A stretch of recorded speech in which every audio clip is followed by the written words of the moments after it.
So, you want to build a world for a TTRPG, for a book, for a video game, or because of sheer boredom. But how do you get from an idea, from a simple image in your head, to something concrete? In this episode on world building, I will guide you through creating one of the most interesting and exciting tools you can have in your toolbox. A tool that will help you give more body, more consistency to your world, and a tool that would surely wow your players or your audience in general. So stick around and find out more. Hello all you funky people, Funky Monkey here. Welcome to today's episode and the last one of this year. I already recorded this video when I realized that I missed a lot of things that I really wanted to share with you, and I had to start from the top. So here we go again. For today's episode, I want to cover two things. First, things you need to keep in mind when building a city, things that are common for all settlements across the world and throughout time. And second, actually applying what we will be talking about and actually making a very simple, very rudimentary city map. Nothing very fancy, but something that will help you with immersion and that will help you when describing the world your players are walking through. With that out of the way, let us get our cats in a row and go through the pre-world building checklist. For tonight, I have some coffee in my huge mug. I really need this one. And I also have something for the soul, but because I felt really festive and with the winter holidays quickly approaching, I went for something green. It's quite awesome and quite tasty. Now, how about you? Do you have something tasty to drink on hand? Perfect. Then I think we are ready for some world building. Okay, so first things first. I really want to go through what we will be talking about because it's easier to keep track of everything. First, of course, we will build a settlement or a city. Second, on my previous episodes about world building, I asked you to come up with the name of your world, the name for the location where the adventure will mostly take part and take place, and naming the settlement, the initial settlement where everything will start coming together. Now, because we've already done this, if you don't know what I'm talking about and you haven't seen my previous videos, please make sure you check them out. They're quite interesting if I say so myself. But if you haven't named your world and you haven't named the location, at least find a name for your city because we are talking about cities today. What I want to talk to you about is how cities actually evolved and give you some examples for each of the most important eras of the world: prehistory, antiquity, middle ages, modern age, and contemporary times. Then we will go through the common elements that all cities throughout history and across the world have in common. Then we will talk about the evolution of cities and why we got the infrastructure and the layout of cities that we are now familiar with. And then, of course, actually going through making a map, applying everything we've just talked about and make a map. I'm gonna try and keep this a little bit shorter because the first iteration of this video was well over an hour and I don't want to bore you that much, so let's get through it. Now, things that actually applied in prehistory still apply in contemporary times. I know this might sound strange, but I'm sure you know people don't really like change all that much. So if something works, they tend not to change it because it works. Of course, they improve it, they build upon it, but the same principles apply over and over again, time and time again, throughout the centuries. In prehistory, the settlements were quite small. Rarely do we see larger communities, but in the late prehistory period. I'm not gonna go very granular in the different stages of each age, but in the later stages of prehistory, we start having larger settlements, big communities. We have cities in Mesopotamia, in the Middle East, and even further in modern day, in the territory of modern day India, in Mohenjo-daro, and not only. We have many smaller settlements that start evolving and becoming the centers of civilization. Then in antiquity, we have a boom in city building, especially a boom driven by the Roman Empire here in Europe and by the Chinese Empire in Asia.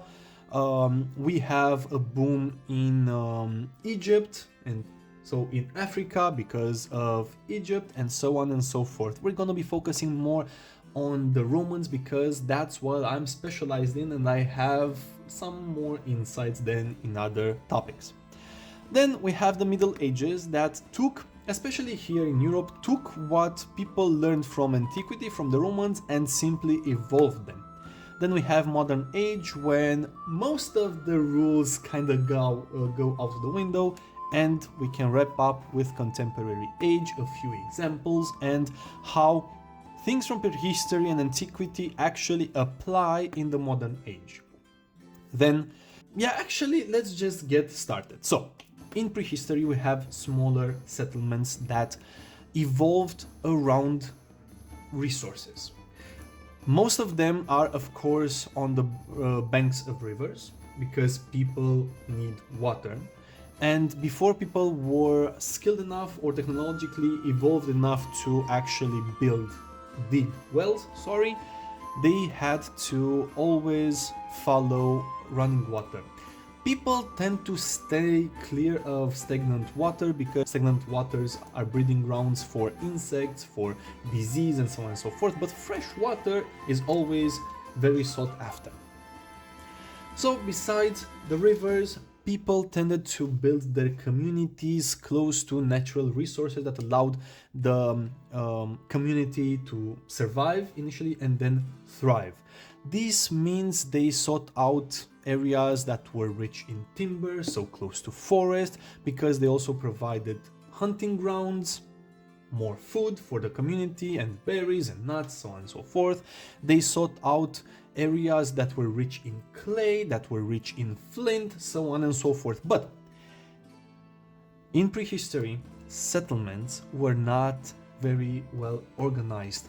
They were a mishmash of huts and buildings that were meant to protect the resources they were gathering, so granaries and warehouses, more or less, and many huts, but all of them almost always built around a central element. Usually that was the hearth. The hearth of a city or a settlement is very important, especially in prehistory. Fire was a luxury. People were just beginning to learn how to harness it properly and how to use it properly. It was still a very dangerous thing, as it was in antiquity, as it was in Middle Ages. Actually, up until modern days and contemporary days, fire is a big problem, even today, but not so much as in the other ages of the world. So, in prehistory, you would have a hearth. I'm gonna sketch it right here. So, you would have a hearth. I'm gonna mark it with an H, okay? This was the heart of the settlement, and around it, you would have huts of the community. People who lived in that particular community. Around the hearth, people would also craft things, because it was the best place to be in the center of the community, being around an almost ever-burning fire that was kept going by the community. Here you would also have a place where people cooked and ate communally. So you'd have crafting, cooking. Houses were, of course, closer to the hearth, and the closer you were to the hearth, the better. It meant more protection, it meant a higher privilege, a higher status. You would have the house, the dwelling of the chieftain, of the people of import within the community. This would be a place where gatherings would also take place. Sorry, I'm quite tired. So gatherings, worship. When it comes to prehistory and worship, this is a little bit of a longer discussion because you don't actually have a very well organized religion. Organized religions are something a little that pop up a little later, but communities worshipped different things, from spirits of the wild, from to the sun, stars, different elements, their ancestors, and so on and so forth. And worship was something usually that was very particular to communities. They would have gatherings for worship around the fire. You would have shamans, you would have dervishes, so on and so forth, but everything would take place around the hearth. So we have housing, we have gatherings, we have worship, we have crafting and cooking. Now, roads were not such a big thing in prehistory. You would of course have paths that linked the community, the settlement, to the closest resource, be it water, be it for the forest, be it the road to another closer community, a sister community, or something like that. But you didn't have very well laid down roads. When it comes to defense, well, settlements evolved to have palisades. So around the settlement you would have a circular, or depending on the topography, you would have wooden defense systems. Once a community grew and the space within the walls was too scarce, they would start building outwards, outside of the walls. And slowly but surely, people who were either newcomers to the settlements or were poorer or were shunned by the community would start spreading the settlement outside of the walls. Once the community again grew and defensive systems had to be, let's say, upgraded, another wall or a palisade would be constructed, and so on and so forth, until you have a settlement that presents many layers of construction, and you can actually see how it grew outwards based on the walls and the ruins and everything. But importantly, as communities moved outwards from the center of the settlements, the center became a very prestigious place. You would have the original hearth over here. You would have perhaps the original dwelling of the chieftain or the high priest once religion became a little bit more organized, so this inner circle became exclusivist. Only the richest and most important people would be able to call this innermost part their homes. You would also have administrative buildings here. This place would be the best defended because you had multiple layers of walls that an enemy, a potential enemy, had to breach in order to reach the center of the settlement, where you would have administrative buildings, the treasury, for example, the most important or the largest granaries and warehouses. This is how settlements evolved. These are the elements that wherever on the face of this planet you go, you would find the same elements over and over again. Of course, depending on the society, culture and age, they are differently represented. I'm not gonna say that, oh, they are all the same, but these are the universal elements that make up cities regardless of the age and location. Now, we spoke of prehistory with a very organic evolution of settlements. Now let's talk about something different. Let's talk about the next point in history, the next step, and let's talk about the Roman Empire, because the Romans, at least here in Europe, came up with something very interesting, something that led to an evolution that can be felt even today. They laid down some practices that were quite innovative. Now, it's quite simple. And it starts, okay, I hit this, so everything starts with Pyrrhus of Epir. Pyrrhus was the king of Epir, a kingdom in Macedonia on the eastern coast of the Adriatic Sea, who decided at one point to conquer the Italian peninsula. And the Italians didn't like that idea. They said no. And they went out and met Pyrrhus of Epir in multiple battles.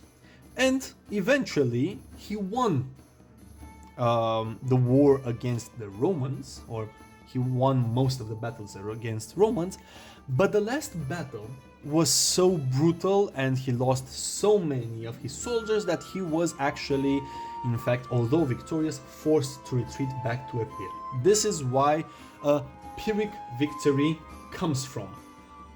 You suffer a victory. What he left behind was a series of forts, marching forts that he used while traversing the Italian peninsula. The Romans took over these fortifications, saw the layout, and decided to build upon them, improve them, and make them a staple of the Roman army for centuries to come.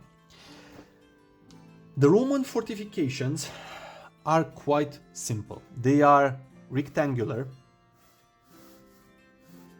Let's make rows, cardinal rows, north, south, east, and west. So, what's special about Roman fortifications is that they are very, very well organized.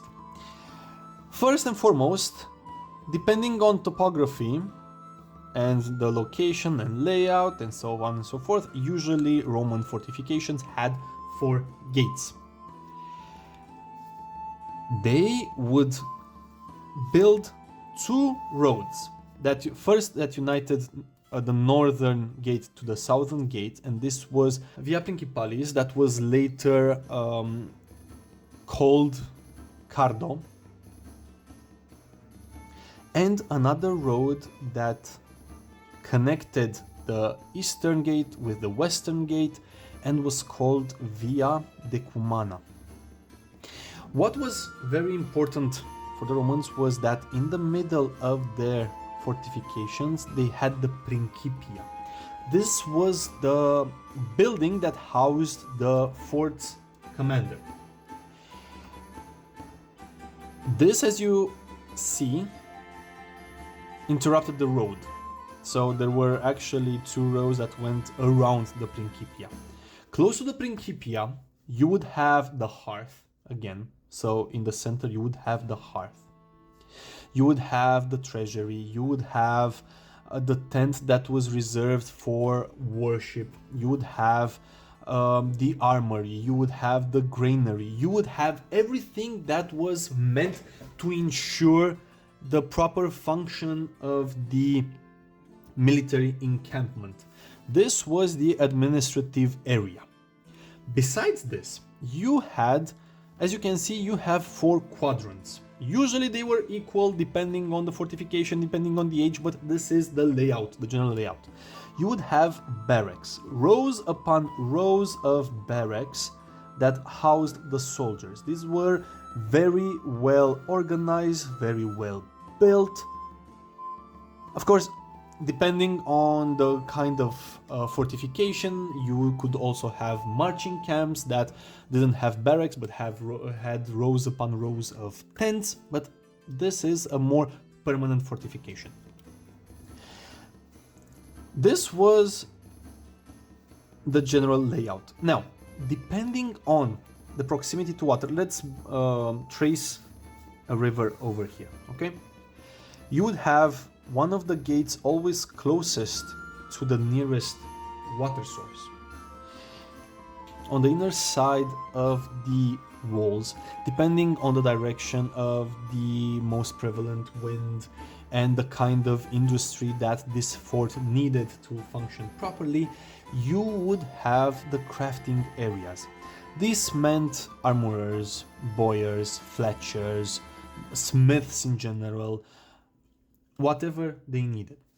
They would place the industry close to the walls, but in such a way that the smells, the smoke, the refuse from the industrial part did not pollute the inside of the fortification.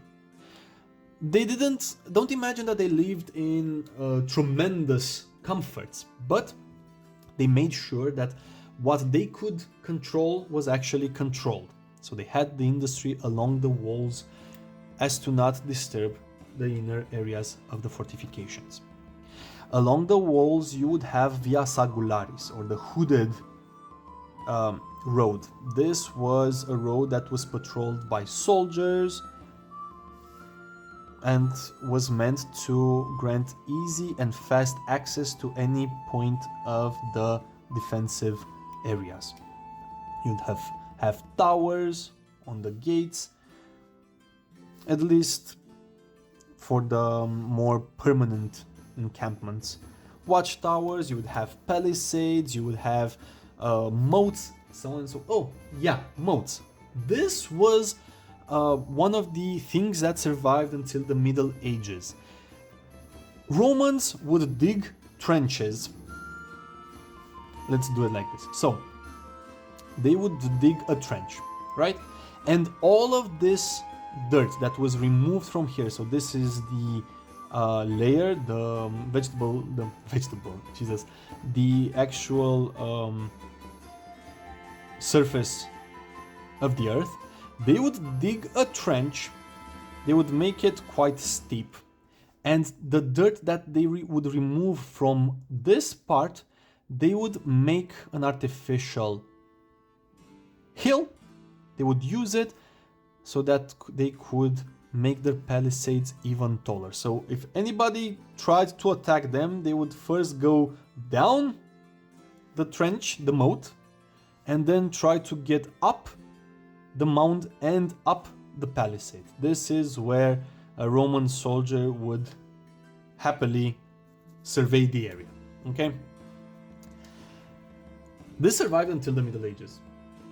I'm sure you all saw medieval castles, fortifications surrounded by a moat filled with water. The moat wasn't always filled with water. So, why is this layout very important? Well, because as time passed and fortifications, Roman forts became more permanent, soldiers who were discharged from the army, some of them had nowhere to go. And because they served in the army for decades, they would be very attached to the unit that they lived most of their lives in. As such, they would stick around. Having nowhere to go, you stick around to what you are familiar with. So they started creating settlements around the fortifications. Later in the later Roman Empire, they would actually also participate in defending the fortification. Because they lived their whole lives in this kind of layout, they did the same things within their settlements, more or less. Next to or close to or up against Roman fortifications, slowly more and more civilian and more denser civilian settlements grew, either inhabited by the families of the soldiers, although they weren't allowed to be married and so on and so forth.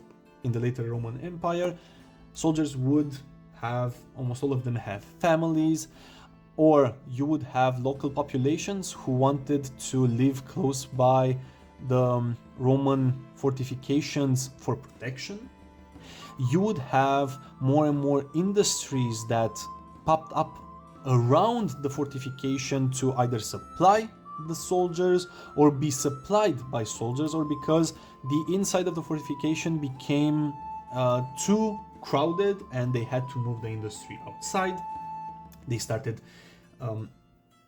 doing crafts that smelled awful, so they needed to move everything outside, like tanning or making of garum, the fish sauce, the fermented fish sauce, so on and so forth. By the way, Roman soldiers were also craftsmen and were engineers. It was a whole thing. Besides the fact that close to Roman fortifications, settlements would spring into being, when they weren't at war, Roman soldiers would also be used to build monuments, to build roads, to build new settlements, colonies, so on and so forth. So, of course, they would do what they knew. They would create a central spot. They would draw the path of the roads. In the center, they would create, because the Principia was usually something military, they would create a forum that housed all of the administrative buildings. You would have places of worship close by, because again, they were very, very used to that layout.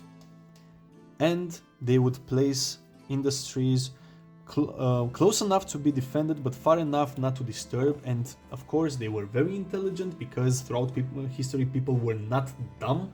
I hate when I hear that people were stupid. No, they were very intelligent, very smart, very creative, like we are. That's why we're here, because they weren't dumb.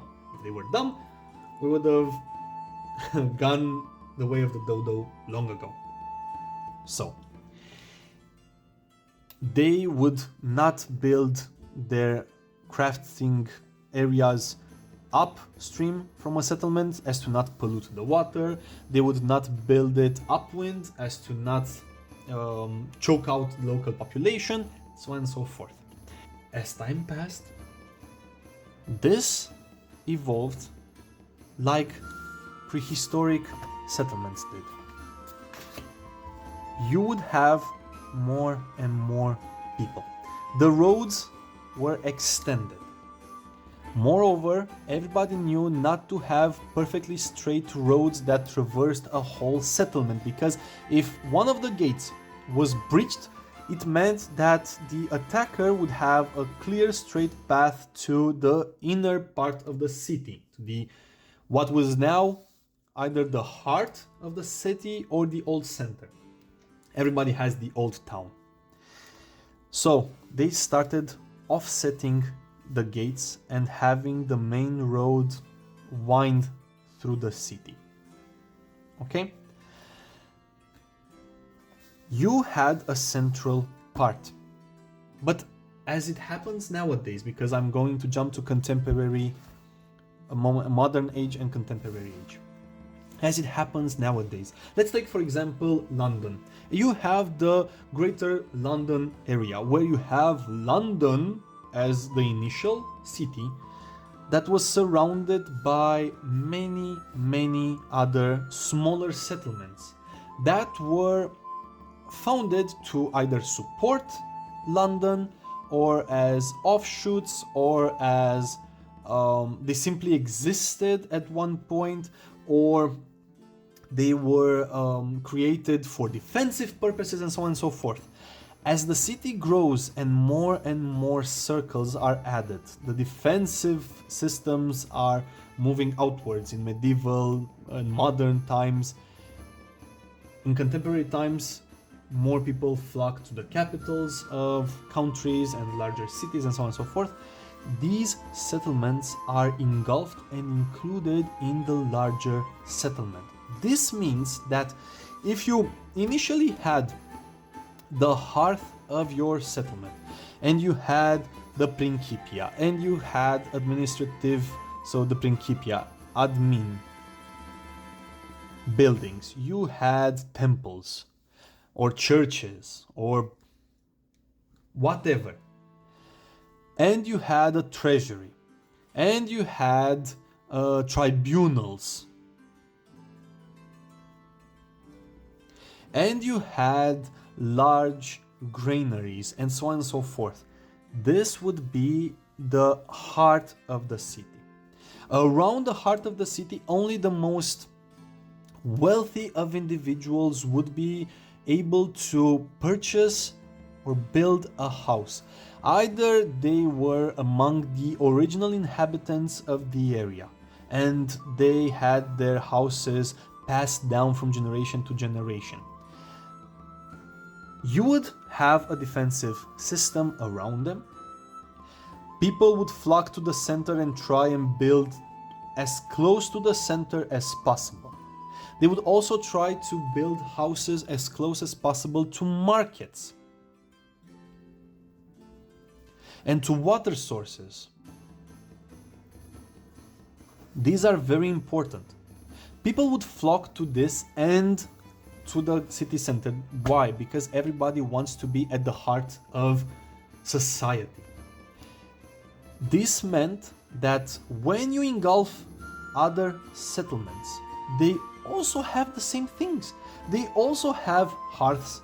They also have places of worship, temples, administrative buildings, tribunals, gatherings, market, and so on and so forth. This means that now you have larger settlements with more than one hearths, more than one centers. This means that people can comfortably live between the two hearths. Of course, people would still flock to the larger, more important city center. But this is how settlements evolved throughout time. They either melded, they started being conquered by a larger settlement and included in their own state structure. And you would have crafting on the outskirts of the original settlement and on the outskirts of the secondary settlement. So you'd have industrial areas or administrative areas. This is how cities evolved from something quite organic and a mishmash of buildings that gravitated towards the center to include the Roman layout of settlements. And that's why nowadays, at least here in Europe, you see medieval cities that have a grandiose center where usually you would have a massive place of worship, a temple, a basilica, a church, whatever. You would have the highest courts, you would have administrative buildings. But as this evolved, when it comes to roads, this is what in medieval times is applied. You would not have straight roads through settlements, or if you had, the defensive system was very, very well created, making sure that along the main road you would have taller buildings that allowed for vantage points for the defenders, and choke points where attackers could be slowed down. In case of the Roman fortifications, they needed to have clear paths to quickly deploy outside of the fortification. You didn't need to wind through the settlement. Plus, most of the Roman fortifications, I think the largest Roman fortification was 1.8 hectares. It was something like almost not a square kilometer. I think it was a little over a square kilometer. So you didn't need to wind through the fortification. You had to be able to quickly deploy, because if the enemy breached the fortification, the battle would most definitely be over and the Romans would not be successful.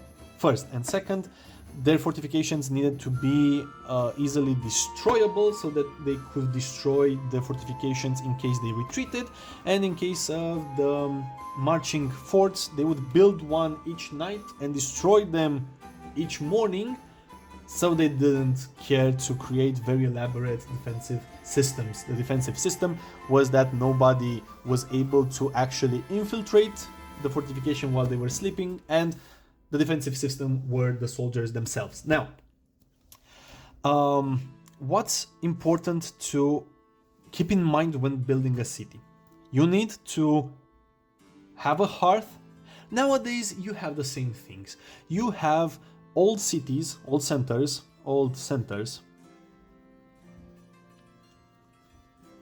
where you have cafes, where you have theaters, where you have movie theaters, where you have restaurants. So you have the hearth of the city. In prehistory, you would have the ever-burning fire. In Roman times, you would have also hearths, and they were in the form of a temple to Vesta, the goddess of hearths and fire. People would be able to go to the Vestal temples and get fire if their houses ran out of fire, or their houses fire extinguished, or because nobody was allowed to have an open flame after curfew, with the exception of the temple of temple of Vesta. You would have housing of the highest ranking members of society. Oh, and of course, in the center, you would have, as I mentioned here in prehistory, you would also have the house of the chieftain. This still applies in medieval period. You would have the house of the most important person of the city, or the most important people of the city, be it guild members, crafters, merchants, dukes, archdukes, whatever. But one important aspect, because I almost forgot to mention it. So the Romans built their defensive systems in such a way that they always, or as often as possible, were on hills and close to water. This allowed for them to better survey the area and to easily defend their fortifications. This applies throughout history. You will see that people always gravitate towards hills. Why? They're easier to defend, they give you an easier oversight of the area, and most importantly, people are very, how should I put this? They're like peacocks. They like to show off. On top of the hill, you would have administrative buildings, you would have places of worship, things that you could see from almost any point within the city or even outside of the city. But you would also build a palace or a very important residence for the highest ranking member of society, the leader, so that the plebs could see it. And because it's easier to defend. If you didn't have a place where you could build a fortification, you would move the fortification slightly outside of the city as to have a place where the residents of the settlement could take shelter. Or, like in the case of, for example, Roman fortifications, if they built on a hill, they wouldn't allow settlers to just settle anywhere they wished. They would have strict rules.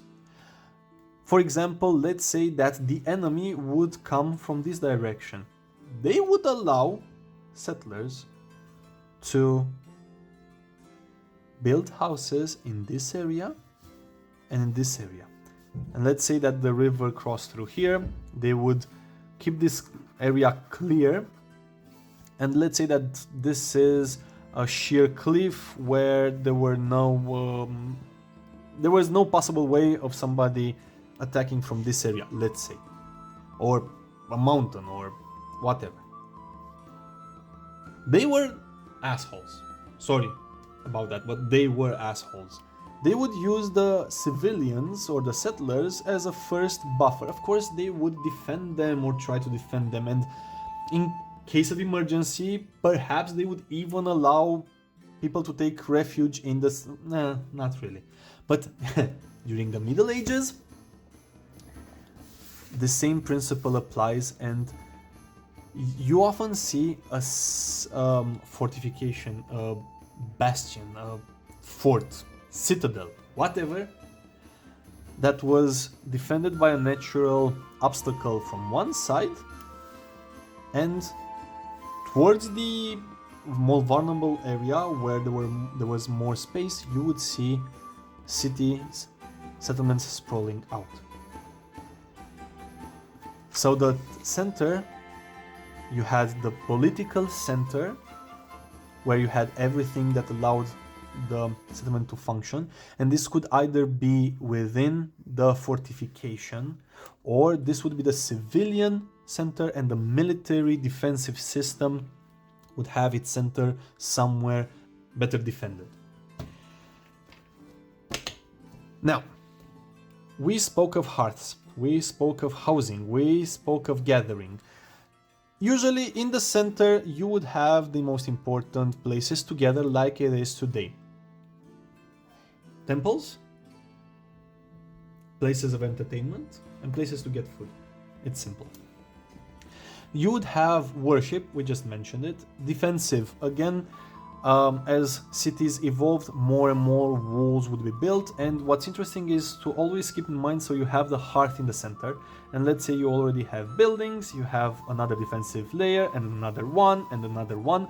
You always offset the gates, because this allows you, if the defensive perimeter is breached, you force the enemy to actually go through your whole city, allowing the defenders to set up ambushes, set up points of choke points, vantage points, so on and so forth. So this is very important to keep in mind when building a city. Usually a city, a road that approached a city would come along its walls for first better protection, and second creating vulnerabilities for the enemies. You would have crafting, again, you would have crafting on the outskirts, as it is today. You don't have heavy industry or things that pollute within the cities. You would have them outside, and as cities evolve, they either push out the crafting districts or they evolve in the opposite direction from the most pollution generating industries. And you have cooking again. In medieval time, and in even in ancient times, and in prehistory. So in prehistory, you would have the hearth, and people would cook on the ever-burning fire, and they would share food. In the Roman period, you would have bakeries that and taberne and so on and so forth that would provide food, and people within cities rarely had enough space to actually have a kitchen or a kitchenette to actually cook, so they would buy very cheap food. But in medieval times, or in rural ancient times, you would have the village bakery, let's call it, or the village oven. They would create an oven in the village.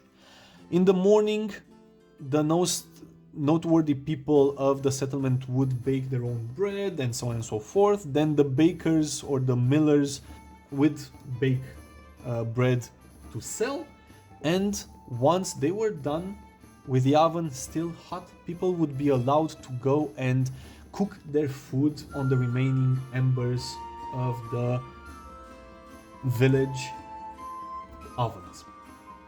This happens I think up to the contemporary period, or early 19th century, late 18th and early 19th century. People still had the communal oven where they would be able to cook their own food, because having an oven of your own is quite expensive. Now,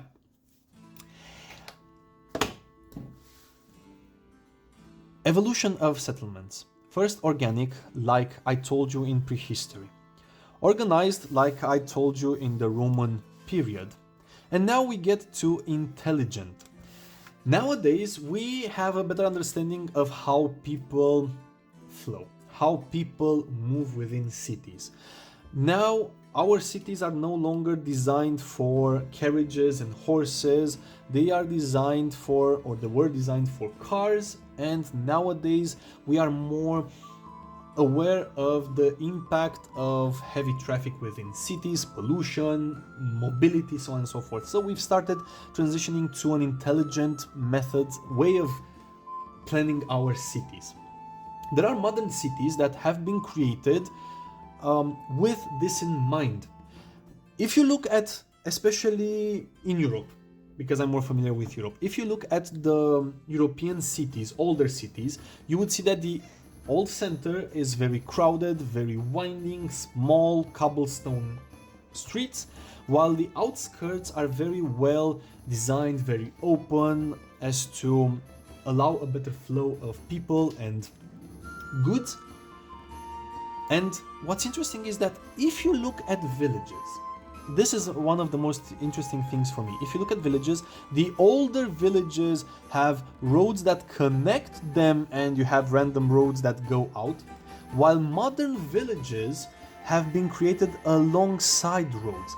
This is something that started evolving from the Romans, because they would connect their whole empire with roads. And as I mentioned previous in other videos, settlements would always be one day apart from each other. People in antiquity, Middle Ages, modern times, people never camped in the wilderness randomly. It's a deliberate choice. So settlements would be one day apart of walking, not horse riding, carts, no, walking. So this is why, for example, London is such a good example. For example, Sutton. Sutton was one day away from London. Nowadays, if you would go from the center of Sutton to the center of London, it would take you multiple hours, almost a full day's travel. With that in mind, we covered multiple centers, we covered melding of settlements. Oh, and of course, as I mentioned earlier, people never wanted to live in areas with polluted water or permeated by bad smells. As such, they started establishing rules related to crafting. The Romans did not allow tanning and making of garum upwind of settlements or upstream of settlements. They would always be very far away from settlements because the smell was very pungent. You don't want that.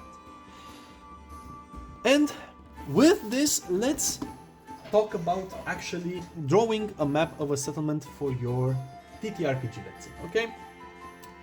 I'm not actually going to draw anything. I'm gonna show you already drawn cities that I made throughout my world building career, because it's easier, it's faster and more relevant. The first map I ever drew of a city, mind you, is this one. This was done almost 6 years ago. And as you can see, I tried to apply what I've learned. This is the citadel. This is detached from the city because if the city falls, the citadel is easier to defend and people can flock here. As you can see, I made a bit of a mistake and I drew the main two roads, as in the case of a Roman fortification. This is the Cardo, this is the Decumana. I have things that I just mentioned. I have places of worship. This is a temple with a sacred grove around. A market, because this is very important for people. A wizard's tower, because the wizard is somebody of import in fantasy worlds. This is a barracks that, of course, serves to mostly defend fortification. The great gates and the defensive turrets around. Roads going up and down and across. Always remember that close to city gates, either within the gates or outside of the gates, you have inns, taverns, places where people can rest after traveling.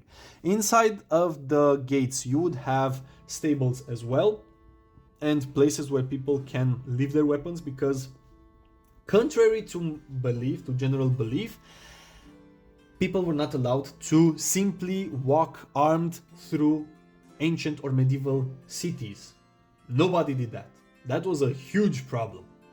People were required to leave their weapons as they stepped through the city gates. People were not always on time to get within the city before the city gates were closed, or they were not allowed in the cities, so they would also need inns and taverns outside of the city gates. Always remember this when building cities, be them ancient, medieval, even modern, fantasy, or anchored in reality, especially if they're anchored in reality. Now, this is the first city. As you can see, I outlined the roads. I recommend you don't do this, and this is why. Oh, by the way, this city is right over here, almost in the center of the empire my players are playing in. I'm gonna show you, I want to show you a particular map of a city. Okay, so this one is it. We're getting close to the end of the video, so don't worry. This is a huge sprawling city, okay? This is the capital of my empire. It's a huge city. I spent hours upon hours on making it. As you can see, I applied the basic standard defensive methods. An island in the middle of a running water is the fortification. It's easier to defend. It has a massive guard post or a gatehouse, well, a bridge house in this case. It has an inner defensive wall, another inner defensive wall on top of the plateau of a hill, and an outer defensive system. As you can see, I've tried, but again, I traced the road. This was a big no-no, so I recommend you don't do that. What I do recommend is something like this. This is one of my latest cities. As you can see, the style is completely different. I spent so much time on this. This is a city that in my world is a cat sanctuary. Don't ask why I needed a cat sanctuary in my world. As you can see, I've created a lot of smaller neighborhoods. Why is this? If you look at this, I've taken inspiration from this, from the Roman method, quadrants. Of course, I went for something more organic, but if you take a look at usually American cities, they were built fairly recent in our history. You will see that they are built in quadrants or in blocks. They took inspiration from this, from the Roman fortifications. They didn't come up with this. They took inspiration from this. Because European cities evolved from this to something more organic, you don't have blocks or quadrants. You have something like this. You have sprawling areas. You can still identify the old centers of the settlement. You still have monumental buildings. You still have places of worship. You still have industrial areas. You still have everything that defines a city within the wall. For example, the center of this city is this one, this part over here. And this is also divided in two. So, this is what I recommend you do. You start outlining in your mind the roads, because as you can see, there is a fine trace of the road. Of course, I traced them and then I erased the lines. But do this. If you want to make a map of a city, do this. And just pop on some music and you can come up with something like this, for example. This is a settlement on the at the foot of a volcano that crumbled into the sea at one point. And this is what's left of the caldera, and this is the settlement. You can come up with whatever you want. I took inspiration, for example, from medieval Constantinople that had an area, I don't remember the name of it, but this is the better example. They closed off the main port of the city with a huge, very heavy chain that prevented ships from sailing in, with 2 watchtowers, massive defensive positions, and so on and so forth. You can come up with anything. Just make sure you always mark out buildings that are of import in larger open areas.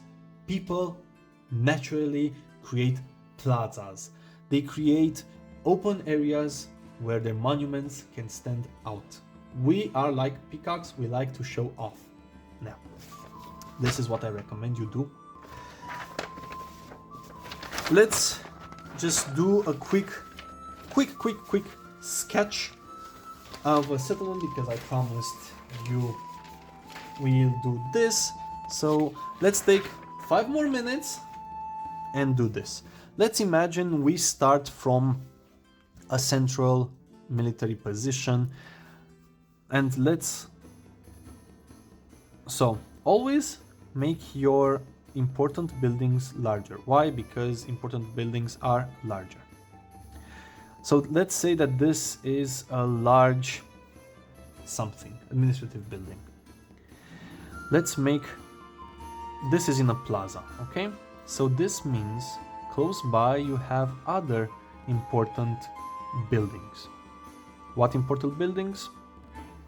You decide.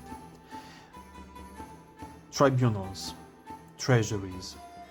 Go for... Most buildings are not circular. Remember this. And make sure you make larger, let's say, squares or diamonds or whatever you want, or triangles. And these are houses of more important individuals. But make sure you always have something like a road that is flanked by these important buildings. Let's create another opening. Usually round you will see fountains, public fountains. So these are all smaller buildings that you can decide the purpose of. And as you can see, we've already kinda marked out some elements of a city. Okay, you have a plaza, you have another plaza. This can open up like this and like this. Make them wind, because again, people were not dumb and are still not dumb, so they would create easily defendable positions. If the city was breached and attacked, this can easily be closed off and you would prevent the enemy easy access to your center, and so on and so forth. Then we can trace the defensive system. Why like this? I don't know. Just because. Okay? And let's say that there's a river that flows through here, so this is for easy access, and there's a huge bridge over here that connects to other parts of the city. Okay? And of course, people navigate towards the protection of high walls. So make sure you create areas, inhabited areas close to walls. Of course, you can trace roads. Because I've made it bigger like this here by mistake, let's put a monument in here. Why? Why not? This is a monument. I don't know what this is. You decide, okay? And make your buildings and trace. You can always lightly trace your roads just to have a clear picture of the direction. You can organize them better than I do here, so you have alleyways and you don't have so many gaps. But so let's say that this is a squalor, okay? While here you have the more wealthy area where people are better, where the houses are better built, the conditions are better, and people here are very well organized in quadrants or in blocks. This is it. This, just pop on some music, have something tasty to drink on hand, and just build. Why? It's simple.